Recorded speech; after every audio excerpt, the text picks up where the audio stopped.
10 geçiyor. 8 geçiyor.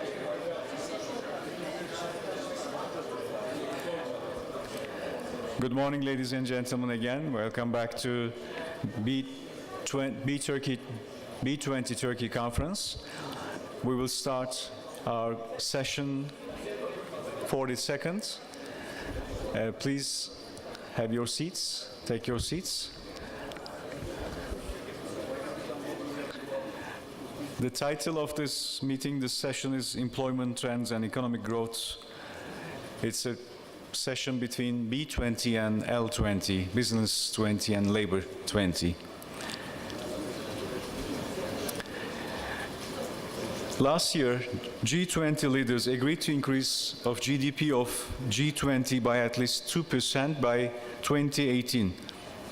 However, income inequality stands as a sizable obstacle to achieving this target, as the gap between rich and poor is at the highest level in 30 years in most OECD countries. Therefore, it's critical that both national investment plans and private sector initiative emphasize human capital investment to promote sustainable job creation. And this panel is organized jointly with, as I mentioned before, Labor 20 and B20. The participants will focus on the above-mentioned topics as well as on how to address lower incomes, implement active labor market policies, promote private investment in human capital, and encourage SME entrepreneurship growth. Now I would like to invite to listen her opening remarks Ms. Sharon Barrow, General Secretary, ITUC, and then I will invite Mr. Ali Koç, but first of all, Ms. Barrow. Good morning.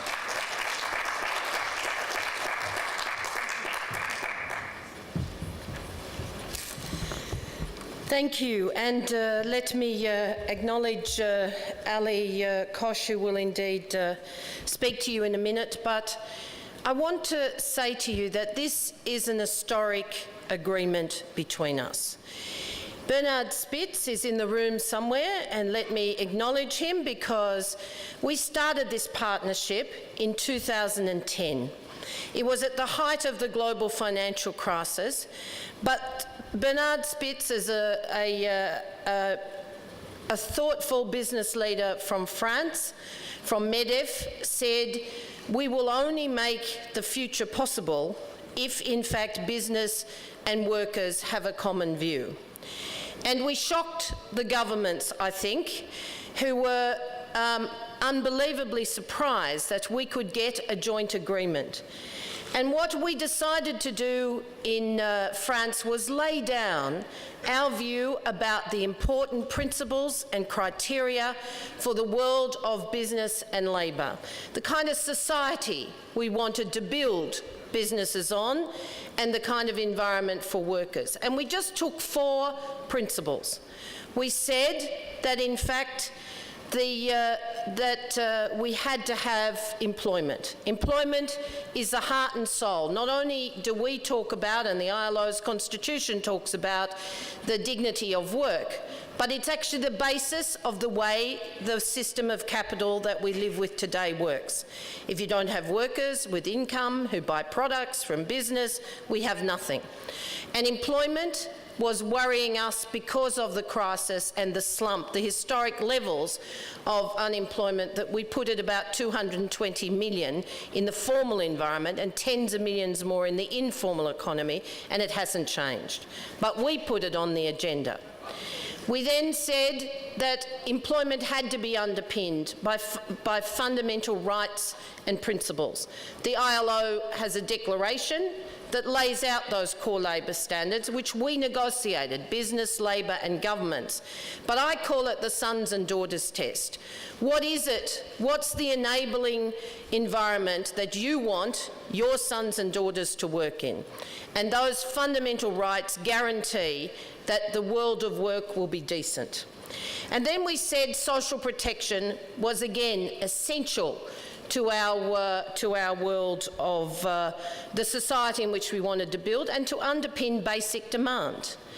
And indeed, we said coherence, global coherence, where there was a G20, which actually has the majority of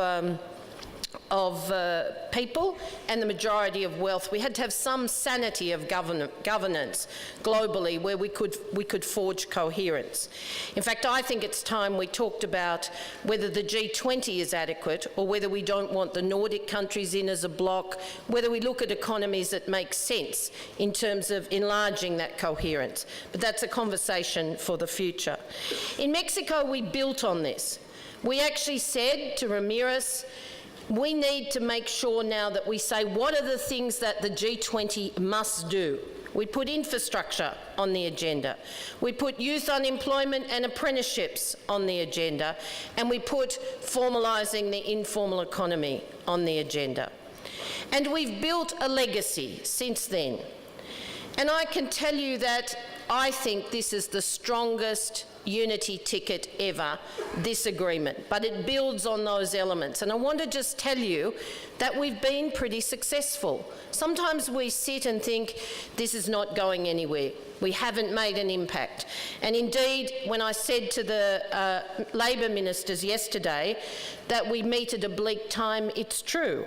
We know that world trade slumped by the biggest fall ever since 2009 in the first half of the year. That's not good for you. That's not good for us. We know that jobs are being shed in emerging economies, which just 2 years ago were the heart and soul and hope of economic recovery. We know youth employment is becoming structural in some of the developed economies, and that's just a scandal. And we know that informal work is increasing, not decreasing. We know that wage share has failed to rebound and that with demand slumped, that's part of the reason for the slump in global trade.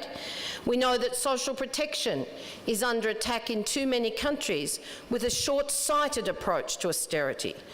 Not a discussion about how we sustain social protection, but a short-sighted approach. And we know that right here in Turkey we are seeing played out the reality of the worst refugee crisis since World War II. We know that climate instability is trending, and we know that the freedom of association and democratic space that we need for businesses to thrive and for people to have the freedoms of democracy is actually shrinking. So that's the world in which we are right now, trying to promote a stable economic environment where decent work can prevail. It's not a happy scenario, but think about what we have achieved.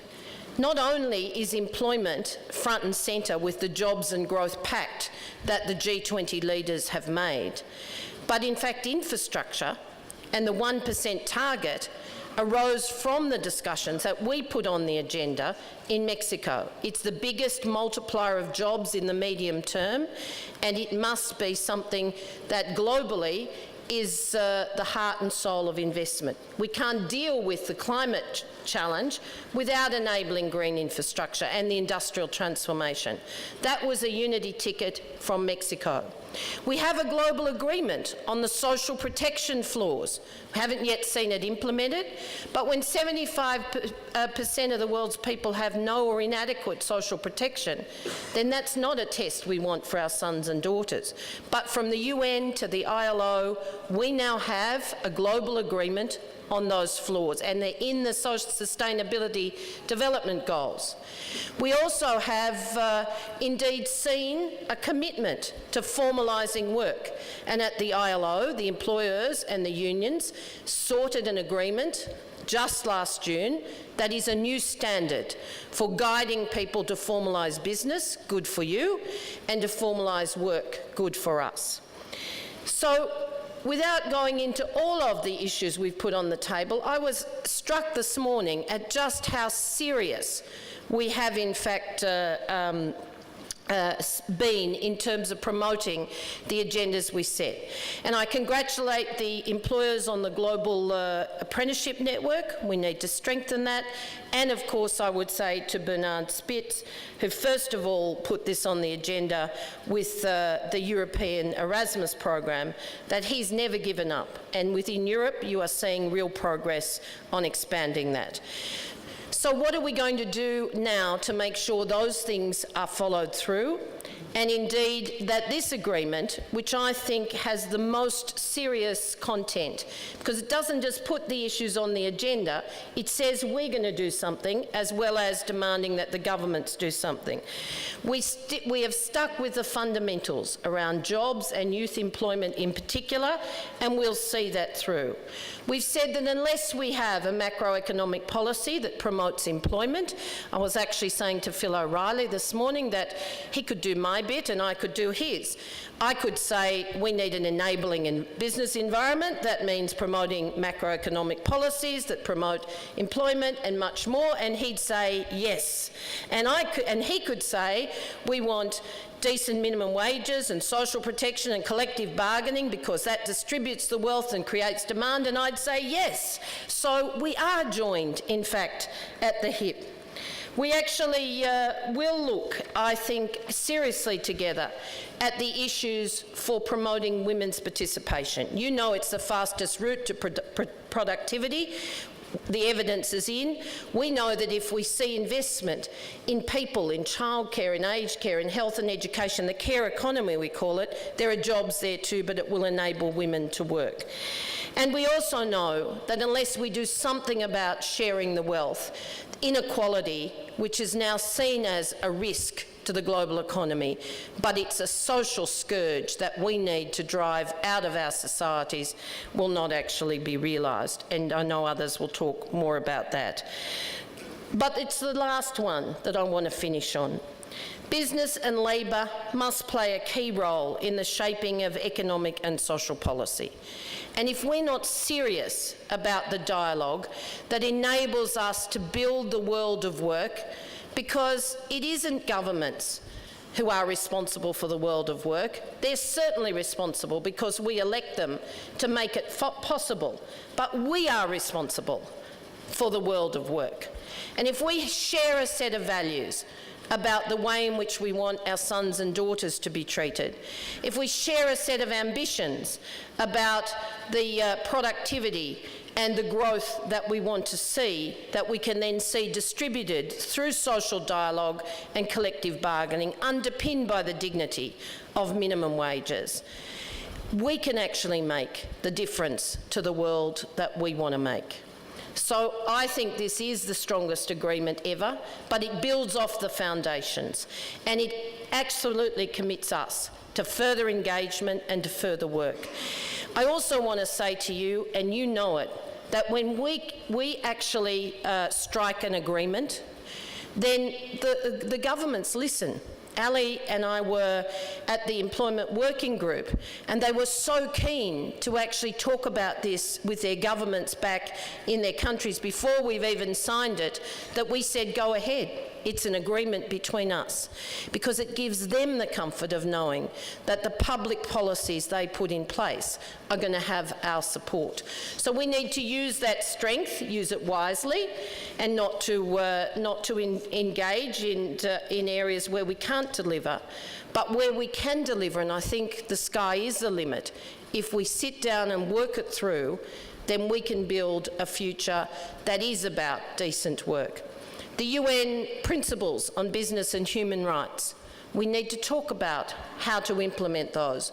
We're doing that. We'll have a discussion about supply chains at the ILO next year. I'm not going to pretend to you we won't have differences, but the only way to resolve those differences is what we've done with this agreement, which is to talk it through and then sign something that we are both committed to make the world of work decent work. I want to thank the Turkish people, though, because I was here a few weeks ago in Cappadocia. I've been here several times this year and last year, and the compassion and the generosity, the sheer humanity that I've seen from the Turkish people dealing with the refugee crisis is second to none anywhere in the world.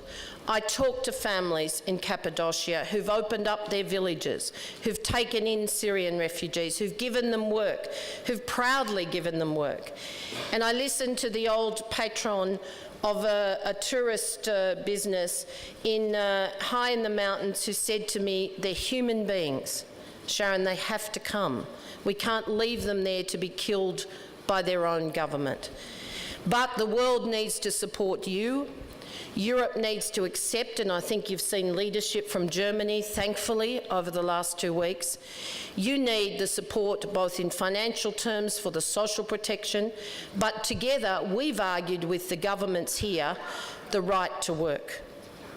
And I don't think that your President and I have a lot in common about the issue of workers' rights and democratic freedoms, but we have this in common. When he addressed you yesterday and said that this is an issue that the world can't ignore, well then we'll happily stand with leaders who say those things. But it's not just the common demand that people, the only way we'll deal with it is through integration in the world of work, in formal businesses that don't undercut the world that we want to build. It is also the humanity that I want to salute. Thank you.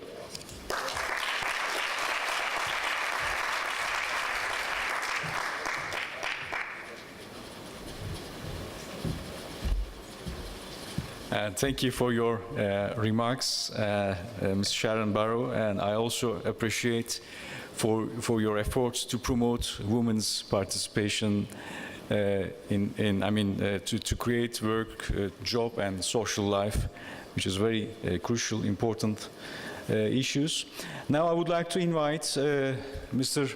Ali Koç, a board member and executive committee member, co-holding and coordinating chair, B20 Turkey Employment Task Force.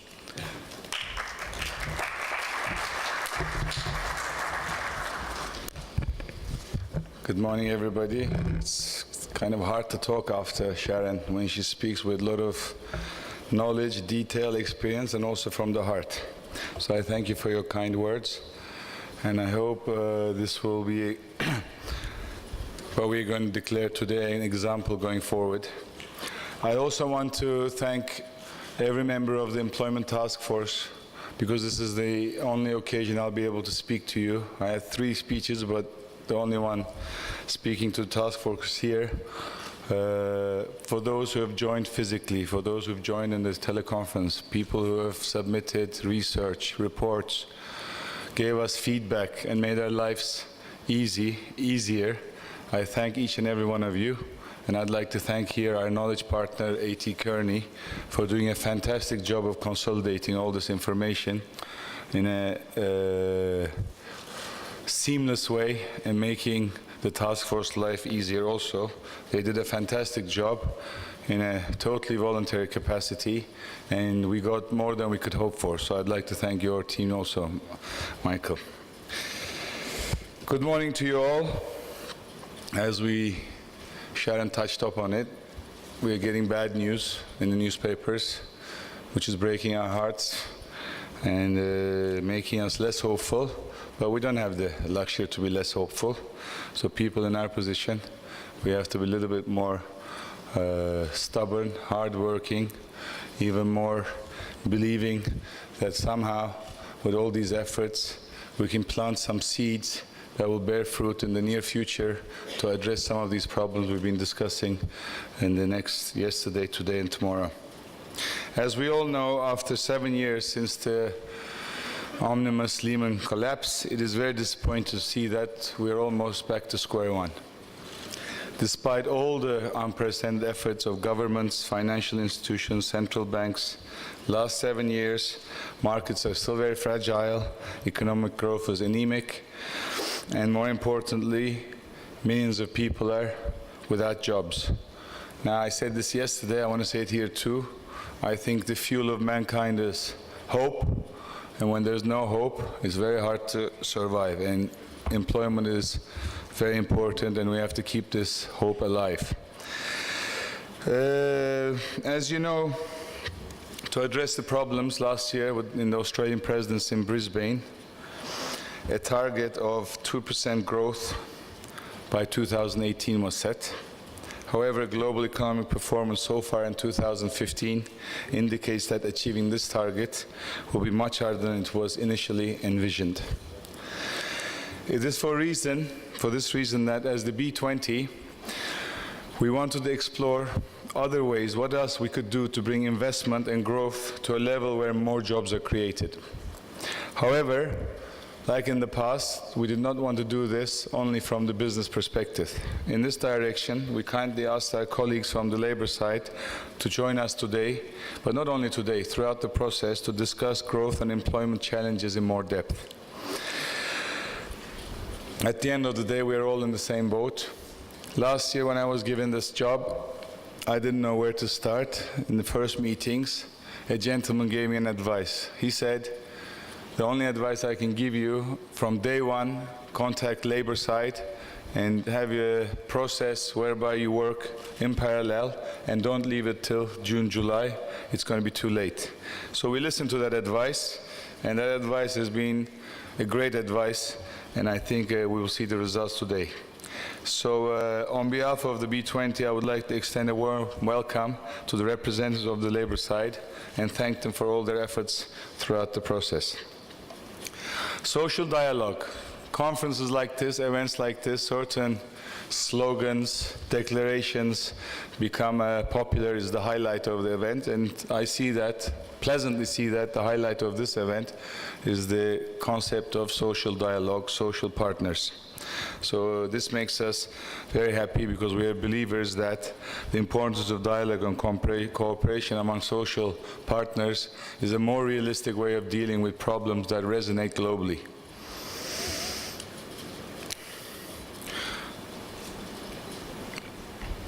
For this business world, our most important social partner obviously is labor. There is no business without labor. There's no labor without business. As I said, we're all on the same boat, and we need to think together, and we need to think out of the box. Having this in mind, as I said from the very first day this year, B20 Employment Task Force, we recognize the need to engage with the labor representatives to come up with a realistic and actionable common recommendations to the heads of governments and states in the G20 countries.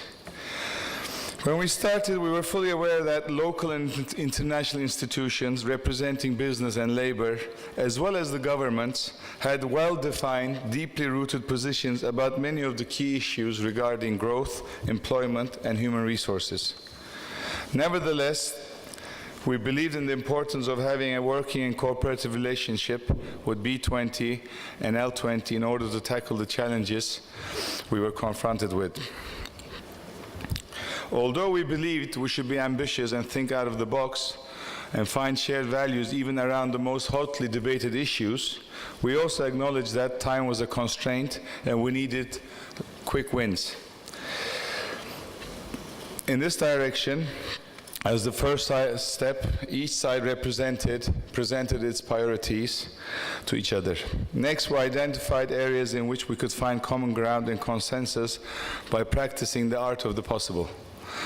Since I'm a newcomer and I don't have much of a benchmark to see where we stand, I am told by the veterans the output we are going to present today, or what Sharon's explained and the declaration we're going to sign, was more than that was initially hoped for, which is very encouraging for us. And hopefully in the future years, this process, this understanding will continue, and even the most hotly debated items will be also discussed, and even in those maybe we can find some common ground, because we have to. We don't have luxury not to. For this, I would like to thank Sharon Barrow, John Evans, Ergun Atalay, Kani Beko, Mahmoud S. Aslan, and all the representatives of L20 for their most open-minded and constructive approach but more importantly, their honest approach, and where what you see is what you get approach. This was very important. We didn't have much time to play games, to play bargaining games. Everybody was frank, and I think this is one of the reasons why we could achieve so much in such a short time, so I thank you all. As you know, we have agreed upon a joint statement addressing the G20 governments. In this statement, the B20 and L20 call on G20 governments to fully unleash the potential of the G20 as an engine for change and global policy coordination, with the aim of bringing more people into work, stimulating growth, and improving working conditions. Now, I also stated yesterday, I personally think, my friends, my colleagues are also in line with me, but not at the level that I'm thinking. I think currently in the 21st century, the G20 platform is really the only platform that can realistically deal or address the problems of the 21st century. And I really think as we go forward, the G20 platform also should within itself see how much better structurally this platform can change and be more productive. I believe it should be in a more formal capacity, more accountable capacity, because 21st century problems need new thinking, not yesterday's thinking, and more of a 21st century approach, maybe new institutions to deal with these problems. And I think G20 platform is the ultimate in this direction. As Sharon shared with you, touched on the topics, we came up with 5 issues. 4 of them are direct actionable items for governments. Just to quickly recap, these are determinedly tackling youth unemployment, pursuing macroeconomic policies that promote employment, making a reality of the 2014 Brisbane target of reducing by 25% the gender gap in employment by 2025, promoting formality and implement the new recommendation on informality adopted by the 2015 International Labour Conference. The 5th item, again Sharon also touched on this, in line with the spirit of social dialogue, we underline that business and labor must play an instrumental role in shaping the economy and social policy going forward. I would also like to conclude my remarks by making observation on the continuity and monitoring of G20, B20 outcomes. This is more making the platform effective. I think it will be a tool. Since there are no formal structures that systematically continue the previous year's deliberation, this year the Turkish presidency identified implementation and monitoring as one of its priorities. As the B20 Employment Task Force, building on previous year's accumulated experience, knowledge, and recommendations was a key priority for us to ensure an adequate focus on implementation and monitoring. As the business side, we are well aware of the fact that you cannot manage what you cannot measure. In this direction, our knowledge partner, A.T. Kearney, developed a very effective methodology, ranking and clustering G20 countries based on progress on national employment plans. It is also very encouraging that the G20 Employment Working Group is also working towards monitoring of policies that were promised by our governments. If you ask me where would you want more progress or where you feel you are less effective, I think this is the one area we were less effective, the monitoring of the implementation. But I think the methodology we've developed is a very strong methodology, and we hope that the representatives of the Chinese presidency and the future task force members consider building up on this methodology in order to provide the G20 nations with a roadmap on the monitoring and implementation of previous commitments. Now it's time for us to start the advocacy process, which is also, we have 2.5, 3 months to do this. And here also I ask the task force members to be as active as possible.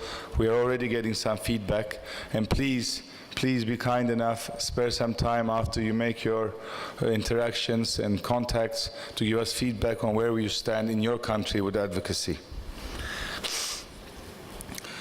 Daniel also, where's Daniel?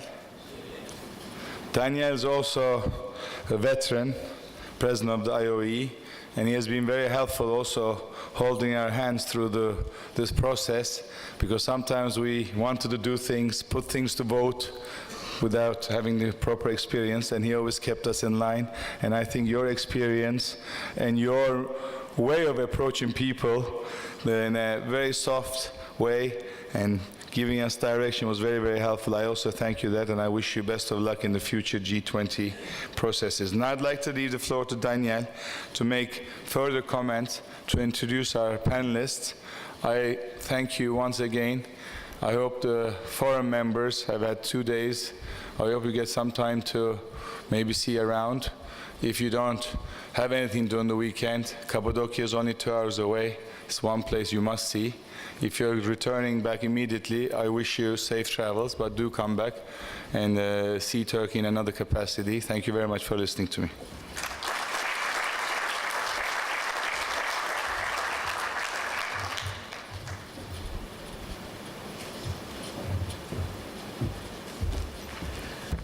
Thank you very much for Mr. Ali Koç.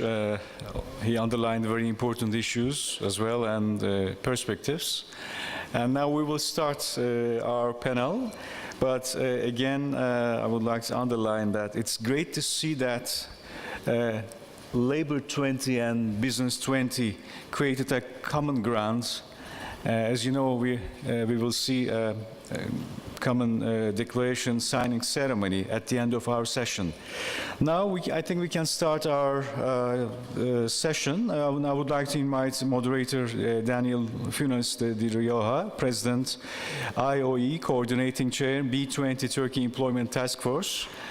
And then panelists, Phil O'Reilly, John Evans, Yogendra Kumar Modi.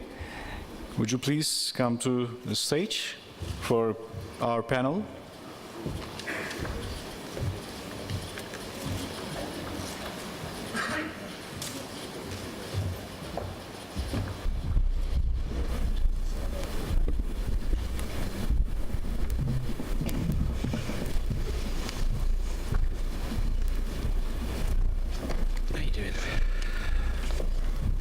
Okay, here we are. Good morning, everybody. After listening carefully, Sharon and Ali, I want to make some short comments before giving the floor to my colleagues and to trigger some questions to them. I think that we have a common challenge, growth and employment. And I think that the new thing is to link both, growth and employment. It's probably during many years from the business side, our main concern was growth, but certainly at the heart of any solution was employment, because it's consumption, is economic activity and so on. But that's clear that we emphasize more in growth than employment. From the worker side, at least in my experience, it was the opposite. Employment, rights, but investment and growth appeared as an additional question, but not the essence. And I think that during all this process that we start, during many years of social dialogue, but also after this 2008 crisis, we understood in common that we have a challenge to link both things. And also we have a hope, not only a challenge, but also a hope to cooperate, to be engaged in that process. And finally, we have a responsibility, being engaged, to do it in a way that could be measured, could be accountable, and to try to work in an active way with governments in order to be sure that implementation, monitoring of the commitments could be something that we can do together. That's the reason by which we are engaged in all the process of the G20. And probably these ideas that could build a new culture, a new paradigm in our relationship. I'm very optimistic with this document that we will sign up in some minutes, because it's not just words, it's more than words, are commitments. There is an action plan. It's targeted.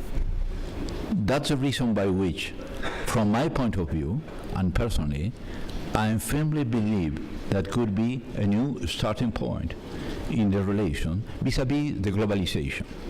Globalization process was a fact, and we discussed it at the ILO World Commission on social dimension of globalization during years.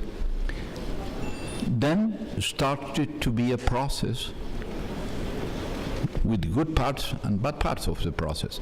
Nowadays, I think that for us, workers and employers, ITUC and IOE and his partners, Labor 20 and B20, is much more than that. It's an action plan. That's the reason by which I'm very pleased to be engaged on that. Yes, I agree with Sharon. We engage in areas in which where we can deliver in a pragmatic way, and it is very important to be pragmatic in doing so. Yes, I agree with Ali. We are facing a fragile economic growth, but there is no business without labor and vice versa. And certainly, this natural alliance imply this possibility of a common ground. And based on that, I want to start this roundtable with these relevant personalities that you all well know, but are key people. Phil, as the head of BIEC, John Evans, we know each other very well. He's not only smart, but very deep analysis in many substantive issues, and certainly a very prominent personality in the worker side, and a business leader with a lot of experience in a big economic like the Indian, and a big workforce like India, Mr. Modi. With this in mind, may I start with Phil, saying, asking him which are the real challenges to promote a real, more inclusive growth, taking into account the reality that we are facing today. Phil. Well, thanks, Daniel. Before I, is that microphone on?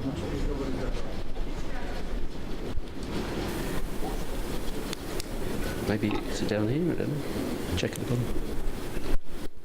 Hello. Oh, that's fantastic. Even I can feel it's on now. Thanks, Daniel, for those kind words of introduction. Perhaps before I turn my mind to that question that you've asked, perhaps if I could just reflect a little bit on what Ali has said in his remarks. Ali, I recall the first time we met, it was in Geneva, and you brought all of the energy to the table, and it was an interesting meeting, you'll recall. In fact, I think John was in the room. And I think when I look at the conclusions that we've reached, I look at the energy that you and your team brought to the table, and the consensus building skills of Daniel and the rest, who could take that energy and say to the global employer community, here's some things that we should think about. And then I add to that a B20 L20 statement, and I agree with Sharon on this. I think this is the strongest and most comprehensive B20 L20 statement we've seen yet. I think you and the team at the B20 process can be enormously proud of what you've achieved, and I think you set the bar very, very high for China next year to take that further step to go further in that. One of the things I noticed about the document, the L20 B20 joint statement that we'll sign in a minute or two, is when I first read it, I didn't help draft this one, I have in the past, but not this particular one. I was surprised at how long it was. And the business people in the room will all think that's a bit countercultural. Doesn't short rule? I mean, shouldn't we love short documents? Actually, when it comes to these kinds of documents, length is actually quite helpful because every word we write down is a word of consensus. So, of course, you want to keep it short and you want to keep it, readable. But the fact that we came up with 4 or 5 key areas that we all agreed on is actually something we should celebrate. I'd rather have seen this document than a half-page document with kind of one paragraph of fine words and nothing much else. So that's one of the important points about this document. I think the other important point, and Sharon and I were just talking about this before we started the session, is of course later this year at the UN General Assembly in New York, they will approve the post-millennium development goals, the post-2015 goals. They, for the first time, explicitly include the private sector. They explicitly include the role of the private sector in creating jobs and wealth. And it's documents like this that are quite helpful outside the G20 process into those kinds of processes as well, because they record effectively global consensus amongst the private sector actors, labour and capital, if you like, on how to move forward. So don't underestimate the importance of this document, not just for the G20 process in Antalya later this year, but also for other processes that carry on, because it's a very valuable way of recording a consensus that policymakers can move forward in. Daniel, you asked a question about how could we get more inclusive growth. Let me make the point, firstly we need to get growth. We need to be very cautious about having inclusive poverty. I don't think any of us want that. So the first argument is to make sure that we get growth. And then we turn our minds to the way in which we can make sure that that growth is then inclusive. How do we make sure that everybody has an opportunity to benefit from that growth? The OECD put out a very useful report on this a couple of years ago called Growing Unequal, which said that the number one thing you can do to build cohesion in an economy, and the number one thing you can do to build inclusive growth, is to make sure that people get a job and then keep a job. So getting a job and spinning out of work is not very helpful. Getting a job and keeping a job is actually the most important thing. So when you think about the implications of that, there's some very simple things that flow from that. First, who are the big job creators in all of our economies? It's actually small businesses, new small businesses, as a matter of fact. So what you want to do is have competition in markets, relatively open markets, relatively flexible labour markets, to ensure that businesses that are going to fail, and that new businesses can grow and take their place. You need to make sure then that workers are adequately protected. To Sharon's point, you need to make sure that workers have a voice in the workplace. You need to make sure that social protection systems are adequate for them. But the number one thing you need to do is work on skills, work-ready skills. And in this regard, I'd like to draw attention to the BIAC IOE report that was just launched yesterday with the kind support of Deloitte on youth employment, where many of these themes played out in the report. It's about STEM skills, science, technology, engineering and maths. Then it's about soft skills, emotional intelligence, turning up to work, teamwork, trust and so on, customer service. But then it's about trying to make sure that those skills match what's going on in the labour market. That's a very, very ticklish and difficult subject. But if we can achieve that, and that's really a core part of the B20 recommendations this year, if we can achieve that, then we'll be much more on the path towards more inclusive growth. Thank you, Pierre. Now let me turn to John. John, I heard Your microphone's maybe not on. yesterday. I heard, no? Yes? I heard you yesterday during our ministerial meeting with labor ministers. And that's clear that the G20 appears off track with its provision of 2% growth target from last year. What would be your priority getting it back on track? Thanks very much, Daniel. Is it on now? Is it? Yeah, I think I can hear myself. Now you can hear me as well. No. I like hearing myself, but I even like hearing Phil more. But that's. Well, Daniel, first of all, I'd just like to also echo what Phil, Sharon, and Ali have been saying about this statement. There's perhaps one word which hasn't been used so far this morning, and that's the word trust. When you look at a lot of OECD work at the moment, you can see this trust deficit about how our populations look at governments, how they look at institutions, how they look at businesses, and in some cases even ourselves in the union movement. And you can see there is a fundamental gap in trust. I think everybody involved in business knows in the room, and certainly on the trade union side, that have effective social dialogue, effective partnership, at the end of the day, you've got to have trust between the two parties. You've got to agree to something which you know is going to take us beyond an immediate, narrow concern. And I think the gap between where we started, which you described, Phil, where a few of us are in that room in the ILO thinking, my God, this is, how are we going to pull this together? To where we are with this statement, which you've all said moves us forward quite significantly, I think has reflected that we now have a trust, I think, between ourselves at this level, the G20. And I think we have a responsibility looking forward. I mean, Ali used the word continuity. And looking forward to China, I'm not necessarily looking forward to China, but thinking ahead to China. We've got to try and make sure that a year or two's time we don't come back and say, well, where were we 2 years ago in Ankara when we agreed these statements? So I think the issue about moving forward, continuity, how to make sure this is interjected into the agenda is crucially important. And that perhaps leads me, Danielle, to reply to your question. I think we'll be meeting, some of us, with the finance ministers this afternoon. And a year ago, just over a year ago in the finance ministers, and then just under a year ago in Brisbane, the government's committed to this 2% target by 2018, and we mentioned it in our statement. If you look at the IMF report, which came out on Wednesday this week, growth is actually falling. It's not rising. And if you now look at those figures, we are now something like 3% below where we should have been in order to reach the 2018 target.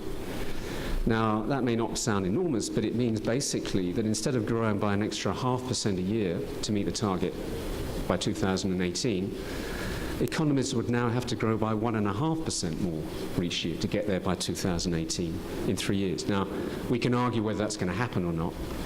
But I think the key issue is how we try and take some of the concepts and the priorities in our report, take it to the finance ministers and the governments and say, look, we have to do something now.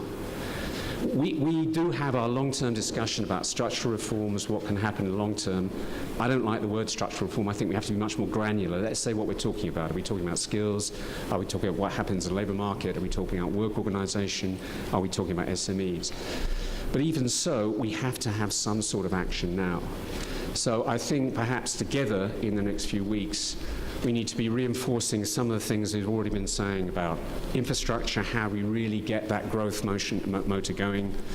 We have to be saying, and this is, I think, where there is a change, and it's referred to in the statement, how do we try and concentrate growth measures also to raise living standards at the bottom of the scale? Because if money just goes to the top 1%, it's not going to be spent. It's not going to get back quickly into the economy. Whereas we can give it to people who really need it at the bottom, who need to consume more, who find it harder to actually make ends meet. We can try and get growth moving and really developing again. So, Daniel, I think that's perhaps the key message now. And beyond that, we have these 4 or 5 key areas which we really have to sort of work on and try and develop in the near future, and take the discussion forward in the future. Thank you, John. Let me now turn to Yogendra Modi, because as I said before, he has the experience as a real businessman in his own country, and a country with a tremendous workforce. And certainly one thing that has a lot of impact in our analysis normally. And Sharon mentioned it was the question of transition to formalization. We discussed it at the ILO. And let me ask to Mr. Mori, which is your approach, your point of view regarding this transition to formalization? How to combine this transition with creating rapidly employment in the context of this evolution of the crisis? Thank you, Daniel.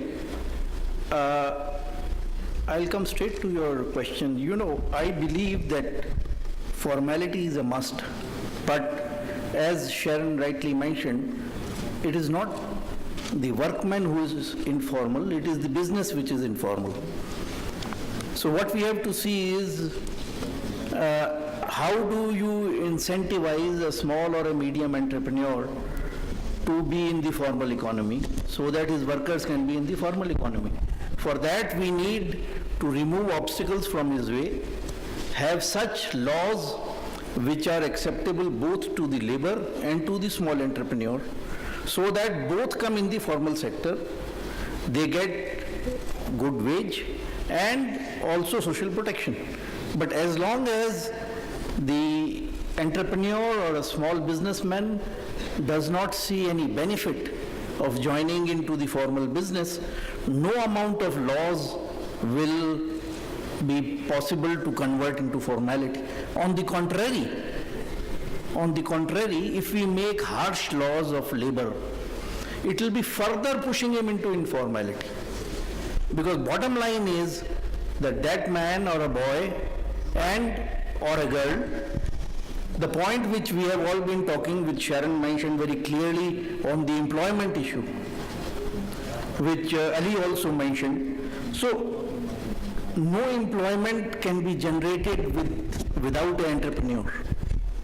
Young entrepreneur who comes out of college, a girl comes out of college, how to make his life simple and how to incentivize her or him to get into a formal business rather than both the employer and the employee are very happy that both are informal.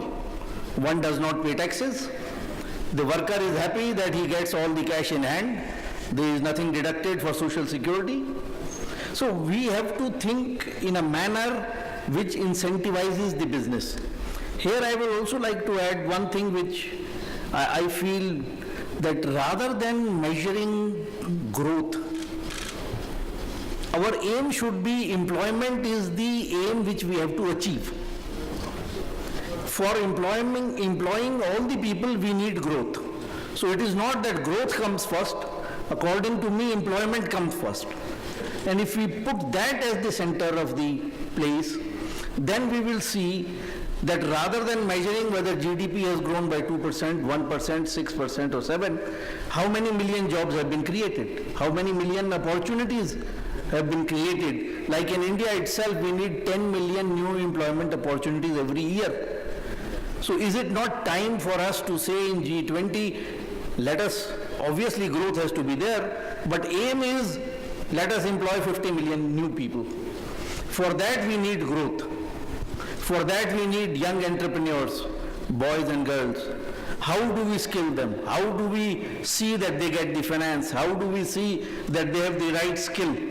So I think that is the way as I see, because this is a very serious issue in my country, where more than 95% of the people employed are in the informal sector. Thank you, Mori. Thank you, Yogenda. Let me give you, there are time constraints, taking into account that we have the head of B20 now for the signing up of the agreement. I will give you, each one of you, 1 minute for your conclusion or remarks. In 1 minute, let me say this to you. I pick up on a point Ali just made. We're about to enter now the lobbying phase, if you like, the persuading the politicians that this stuff is good. It's all very well to have got where we've got to so far, and I think we should all feel pretty good about the conclusions we've reached, both individually at B20 level and then jointly with L20. But it won't matter much unless the politicians buy it. It won't matter much unless not only do they buy it, but they also act upon it. So let's all walk out of this room with a view that says we're going to talk to the politicians in our country, we're going to talk to the leaders in our various states and nations and say, listen to what we've said to you and please do something about it, and we will be held accountable for doing our part of the bargain. Thank you, Phil. John? Perhaps three quick points. Listening to the governments, just to pick up on Phil's point yesterday at the Labour Minister's consultation, I think a few of us on the Labour side felt we were in some sort of parallel universe where we had died and gone to heaven and everything was in favour of social dialogue, partnership, discussion. You know, they were so grateful for the B20 and the L20 to reach this statement. I think the reality on the ground is much, much harsher, as we all know. So I just like to echo, you know, we have to kind of move out of these rooms and actually try and make this happen on the ground, also in the international institutions. I think we've mapped out a few areas of future work in the statement, which was referred to earlier by Ali. I think some of those are short term. I mean, how do we get growth now? How do we get actually incomes to rise as well at the bottom? How do we deal with some of these questions of inequality which are now on their agenda? What can we say jointly on that? Because I think that will really shift government thinking on some of these points. And what we say about collective bargaining and labour rights in the statement, I think is very, you know, important. I think then we have to work on a longer term agenda about productivity in the future. Not competitiveness, but productivity. How do we ensure that we can get a sort of workplace which creates good working conditions, which is also economically competitive and which really harnesses workers' skills? Because just as Phil said, some of the problems may be the question of a mismatch, but also the OECD work has shown that actually many workers are overqualified for their jobs. So how do we actually try and look at work organisation, the use of technology, that we're really trying to get into a better future where we really actually make use of workers when they go into the office or the factory in the morning, because they don't leave their brains behind. They come in with those brains and we have to tap into that. And then finally, I just say continuity. Let's not forget what we are signing today, and let's try and work together to make sure that's a platform for the G20, but also in our own institutions in the immediate future. Thank you, John. Yogender. I would say that we have to change our mindset. Rather than looking at the status quo, there are vested interests, but we have to look for the future generation, how young boys and girls can find employment opportunities, how they can be made entrepreneurs, take risk, hire more people. I strongly believe if everybody is looking for a job and nobody is providing jobs, then we are doomed. And for this to happen, growth has to be there. But growth has to be linked to employment, because we have seen many a times growth taking place with no employment growing. Ladies and gentlemen, may I add just to these final remarks that I firmly believe that we are in a new starting point. It's not a point of arrival. Our agreement is a point of departure. Based on the trust that mentioned Sean, the energy that mentioned Phil, and certainly the conditions of my co-chair and friend Ali, I want to tell you that certainly I'm a veteran. And when you are a veteran, you are a bit skeptical in some sorts of things. And you need somebody that makes some push in order to obtain some results. I'm very glad to say that his energy and from our side, our veteran compensate a bit, and we have an excellent outcome.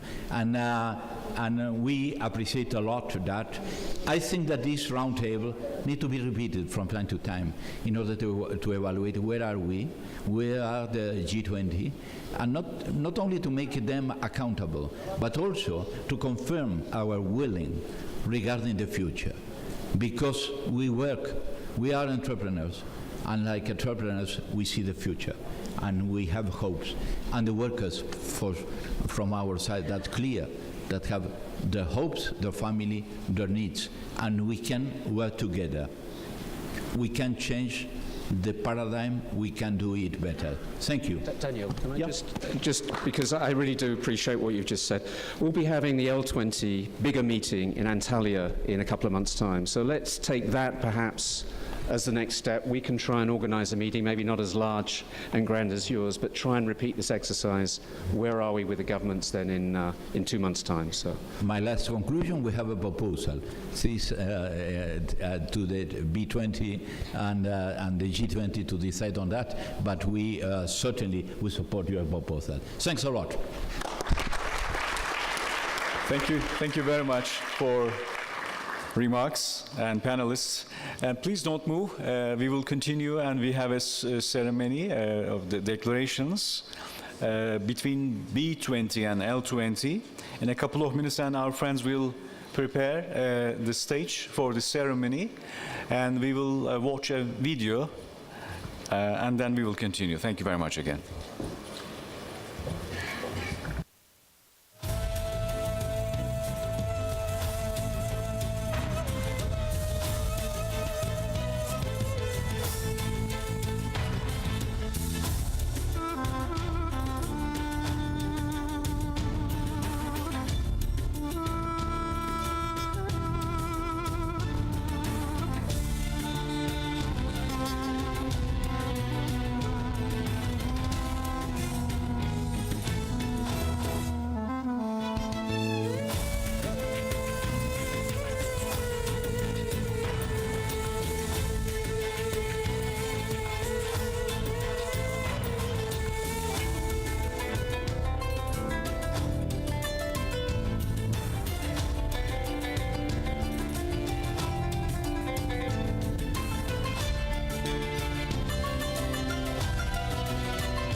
Hazır mıyız arkadaşlar? Teknik olarak masa hazır mı?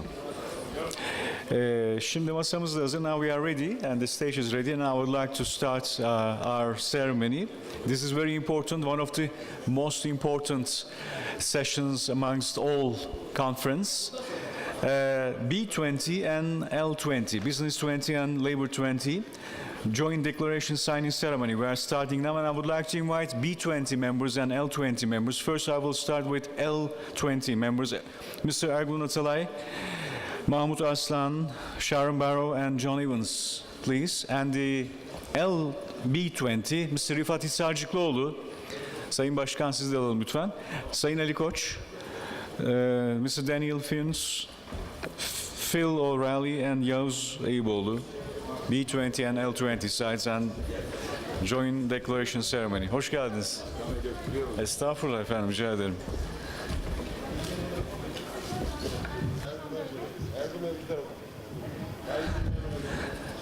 Basın mensubu arkadaşlar, sonra bir hatırlatma yapayım. Bir aile fotoğrafı da alacağız bittiği zaman. Şu anda da zaten fotoğraf alabiliyorsunuz.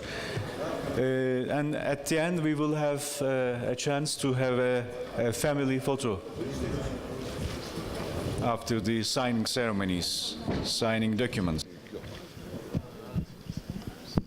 Benim 2 dakikalık bir şey var. Benim konuşma nerede ya? Tamam konuşma da. Konuşma gelsin sonra yapalım.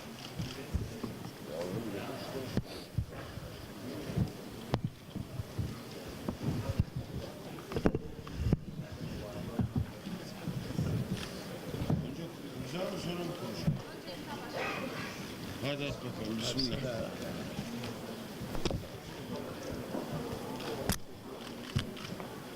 Sayın Başkanım. Evet, please look the cameras all together. All together. Daniel, please look the cameras. Abi kameralara bak ya. Teşekkür ederim. Biz teşekkür ederiz. Teşekkürler arkadaş.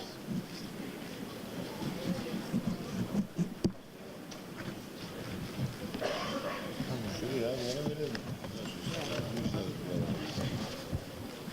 Ne yapacağız?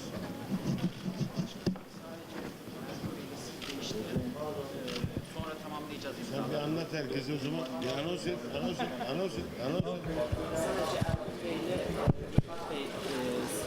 Okay, so only Ergun Bey and Rifat Bey will change the documents, and then we will complete the ceremony, and then we will have a family photo. İmzaları sonra tamamlatacaklar. And we would like to, at the end of the program, we would like to listen the remarks of Mr. Rifat Serciklıoğlu and Ergun Bey. Ve bir tane de mikrofona ihtiyacımız olacak herhalde. El mikrofonu var mı? Do we have a microphone? Tamam. Take the files in our hand.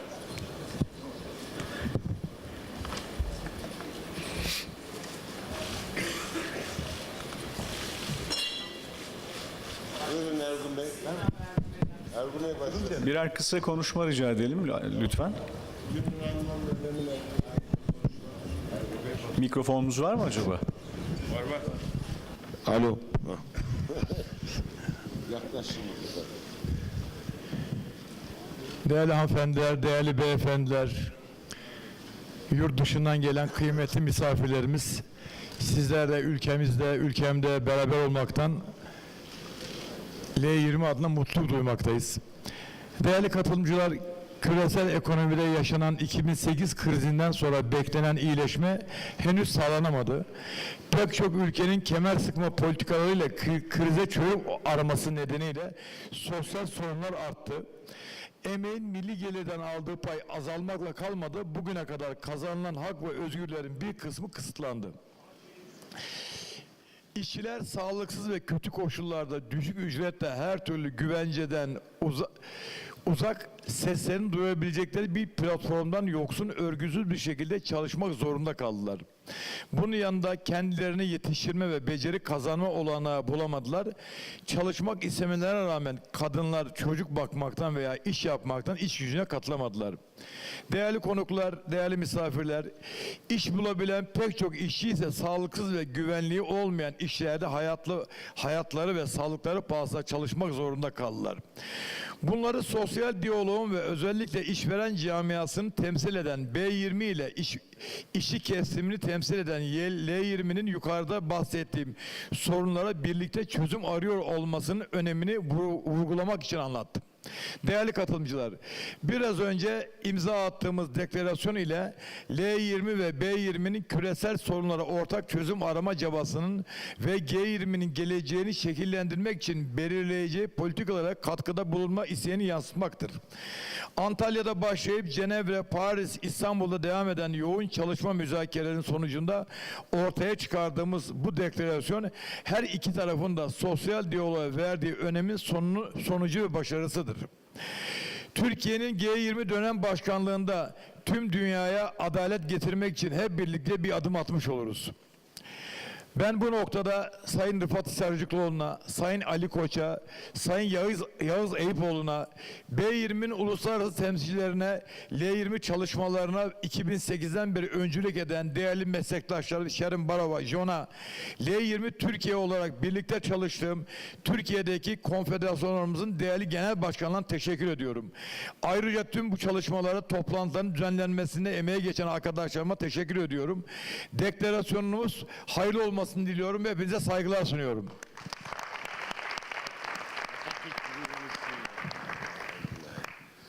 Değerli dostlarım, kıymetli basın mensupları, hepinize günaydın diyorum.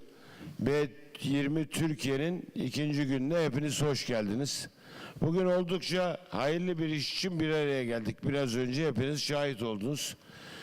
Küresel işçileri temsilen L20, küresel iş dünyasını temsilen de B20 olarak ortak sorunumuz olan büyüme ve istihdam için G20'ye ortak taleplerimizi bir deklarasyonla şimdi yayınlıyoruz. Biraz önce imza altına aldık. Az önce hem B20 hem L20 perspektifinden işsizlik, eğitim, yoksulluk gibi konulara beraber nasıl baktığımızı gördünüz. Her ne kadar bu iki kesim arasında ciddi farklar varmış gibi görünse de aslında ortak noktamız çok fazla. Hepimiz daha fazla iş, daha fazla büyüme, daha iyi çalışma koşulları istiyoruz. Hepimiz gençlerimizi işsizliğe mahkum etmememiz gerektiği konusunda mutabıkız.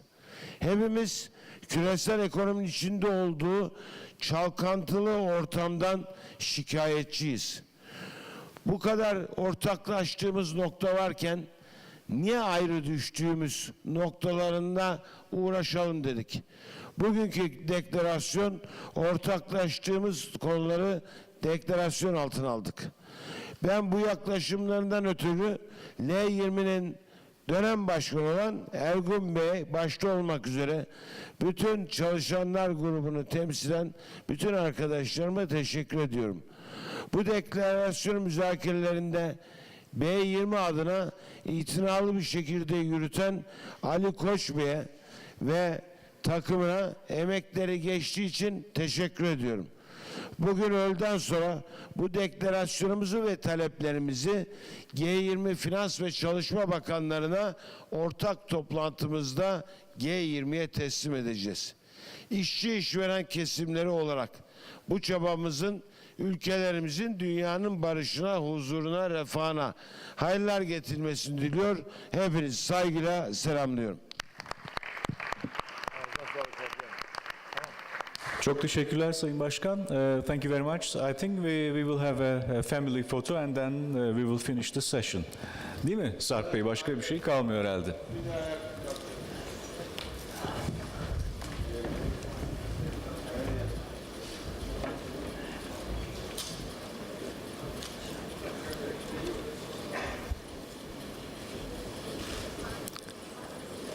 It's a very important declaration that the two sides, B20 and L20 members, representatives, have a common ground and they sign the declaration.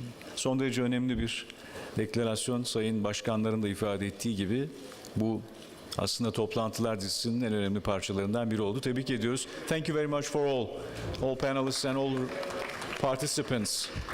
Thank you.